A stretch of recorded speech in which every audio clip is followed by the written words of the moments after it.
Hey, stop right there. Hey, just step back!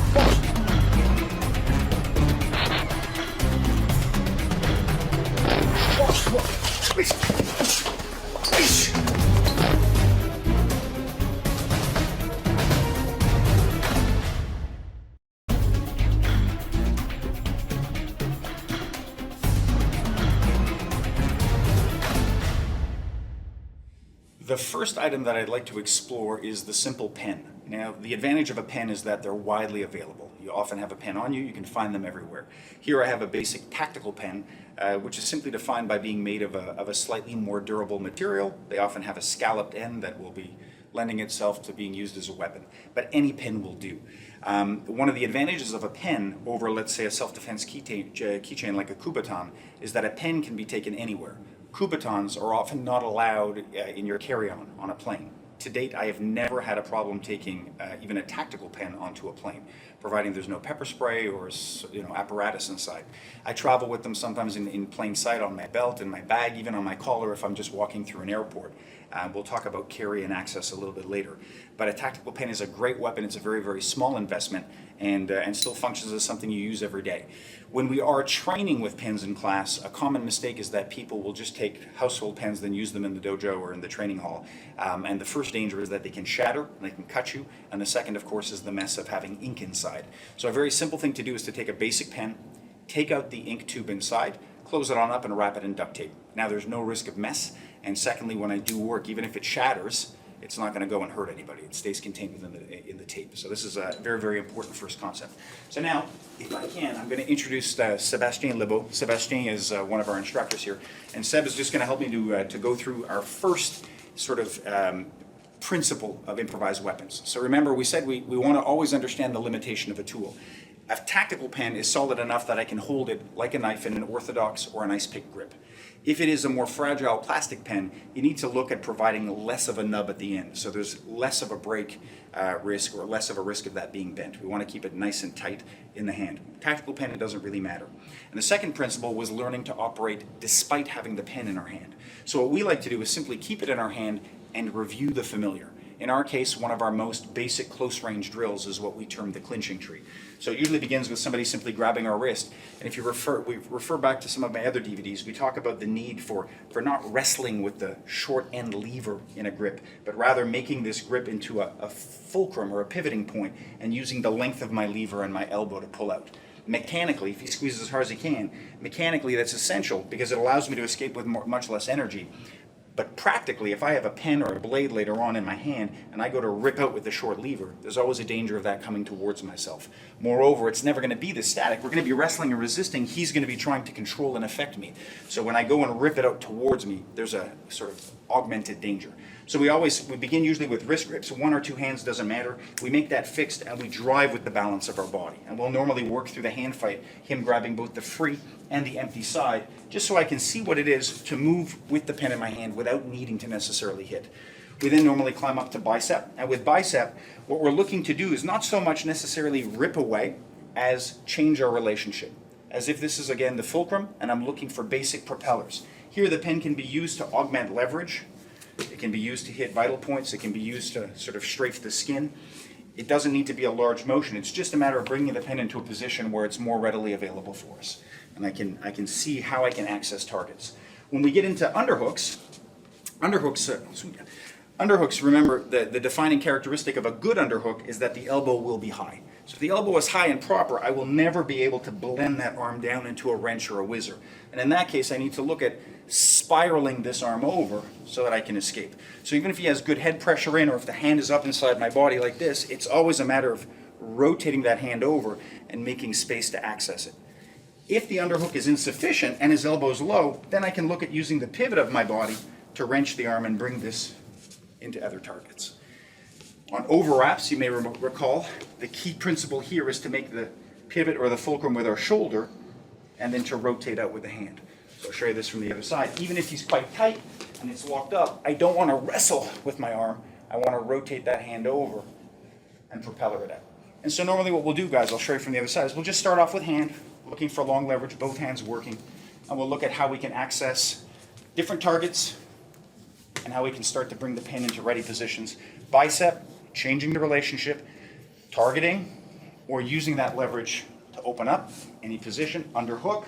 If it's high and strong, I have no choice but to go over the top. If it's low and weak, in that position, I can use my pivot, rend, and start to look for targets. And then finally, overwrap. If it's strong, I make the pivot in my shoulder, and then I can access low targets and rip that out like I'm starting a lawnmower. Any clinching tree, any grappling phase, any basic mobility, even light wrestling is a great idea. And the key concept is we want to use the pen as a complement, but not suddenly fixate on having to use it in every single move.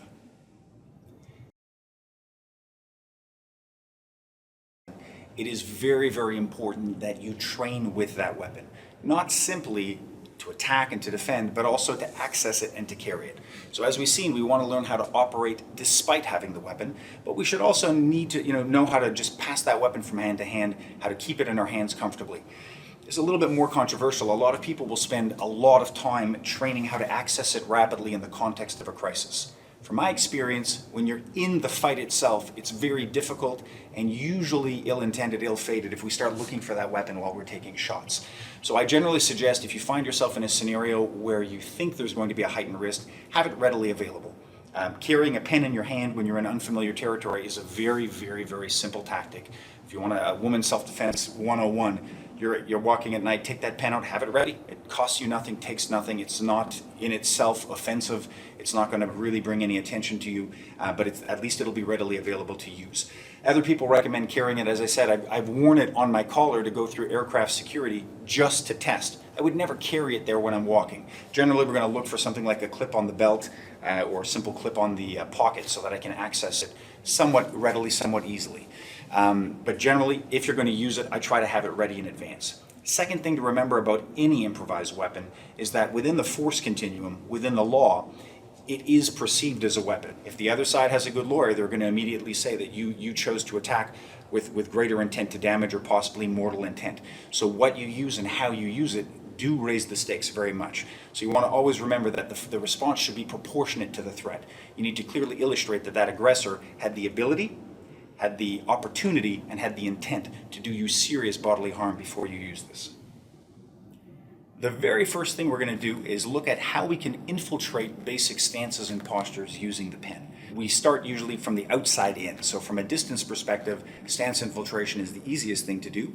Moreover, if we go back to that legal context of the force continuum, striking somebody in the hand or in the perimeter of their arm might be enough to discourage them, give you time to either flee or discourage the attack entirely. So legally, it's a far more compliant and far less aggressive response. I'd like to introduce now Alexandrina Delage. Alexandrina is co-director of our school here. She runs a world-class women's self-defense program as well.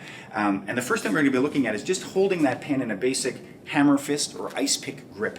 One of the very first things we can do is use the pen simply to pick and to spike into someone's stance. So here I have a basic MMA glove, and you see with a little shot to that, on the glove I can already feel it coming through quite a bit. You see it leaves damage on the glove quite easily. It's not uncommon that if you tap somebody on the hand with a small shot, it'll break the bones in the hand, cause the hand to recoil right away and make them think about it. So we'll usually train with that weapon both in the backside, and we'll offer both hand targets just like that so they can get used to delivering some basic shots. Do be careful about offering your thumbs and fingers. You take a shot to them, guys, you're going to remember it. She can also switch it to the lead hand from any stance and see what it's like to provide basic hammer fist strike, staying in a highly shielded position. A second thing we do on the perimeter, aside from spiking, is hooking. So if she shows it slowly, if my hand is available, she can bypass the hand, which again, in itself may gouge or break or damage the thumb. It certainly on an unprotected wrist hurts quite a bit. And then she'll hook that open, usually to access targets to the throat or the eyes, which we'll talk about shortly. So a basic hooking action coming in. And if she were to switch hands, the same hook could be used against either hand. She could go lead or rear, and she could look to open me up to the inside, or she could look to scoop it and move to the outside. Yeah, exactly. So she can move to the outside. So basic scoop and a basic spike. Super simple actions, but again, guys, don't let the simplicity of the tactic deprive it of value. We want to have something that works within our fear response from a shielded, submissive position. I can be fully tactically shielded or in a sort of diffusion stance and simply spike without any warning. A final tactic we can use for spiking is to slingshot it. So if she goes from being in a high ready stance to sort of a medium profile stance, in this position, she can start generating a little bit of elongation with that right tricep and resist it with her hand so that when she releases it, she gets a very, very fast shot. This is particularly good. After infiltrating, we can use that to go into the face or throat, or if we're looking for that sort of more passive posture, we're trying to avoid our hands are together, and then we slingshot with suddenness and open up our body. So spiking, hooking, and then in some cases slingshotting into either of those tactics. Now we're focusing now on pens, but just for the purpose of universality, I'm going to switch back to a self-defense keychain or a Kubotan, which works perfectly as well. I'd like to introduce Anthony Donovan, one of our senior students here. So what we're going to do is we're going to start off with that notion of spiking or hooking, getting into the body, and we're going to look at 2 or 3 of the most essential traps that we've used in our previous material. The first, it's definitely one of the highest probability ones that I've used in real life. It's the underhook and pike.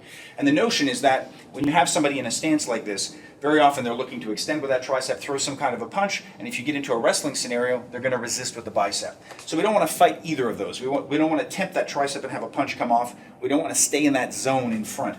We're always looking to just step off to the side, outside, away from the power hand, if we have the option, if there's space permitting. And as we do that, we're basically driving in. For purposes of safety, I'm going to drive in just with my wrist bone and use that to hook. But you could just as easily, if I shorten that so I don't hit him with it, I could just as easily spike and come through in a double tap. Spike and come through, or spike and continue with my pressure right into an underhook. So what I'm looking to do is drive that hand down so I'm neither fighting the bicep nor tempting the tricep, and what I'm doing is I'm bypassing the deltoid. If Anthony holds his arms there as strongly as he can, there's good resistance here. You see his whole structure wants to fight it. A little slap to the inside will open him. That allows me, if I wanted to, go up to strikes or to drive in. And normally what I'm doing is I'm zoning off to the side and replacing either into the sort of brachial origin of the brachial junction of the neck, getting into the carotid sinus, getting into the carotid artery, getting into the sternocleidomastoid muscle, disrupting the fluids in his ears, disrupting his horizon line, disrupting his circulation for a second, attacking the nervous system, getting over to an underhook and pike.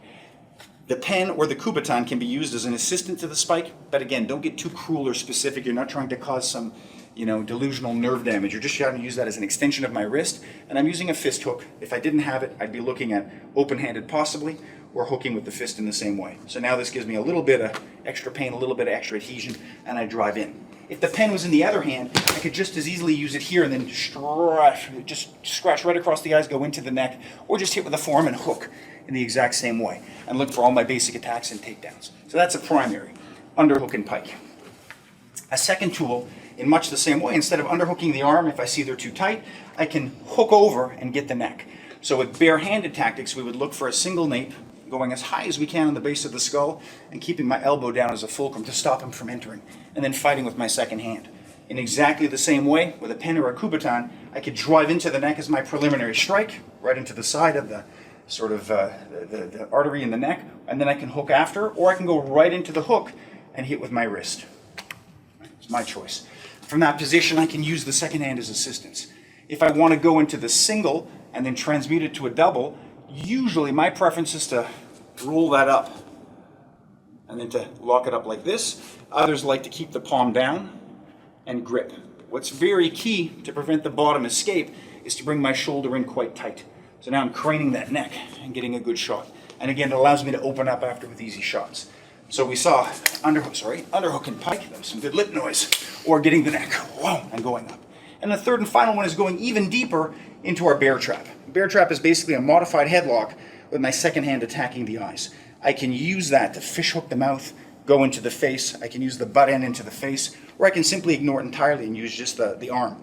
As I open up the body, the neck is now available, going into fine points in the neck, driving down and attacking. And if this is in the other hand, nothing changes. I grab the head. I can use that for quick strafing actions across the eyes, or open up the throat. And as you remember in the bear trap, it's all a question of my pivot, and it's from the pivot I keep my structure and I discard. So even after I've hit, if I want to work quickly, I can drive somebody down and move on. So 3 basic traps: underhook and pike, single or double nape, and And then finally the bear trap.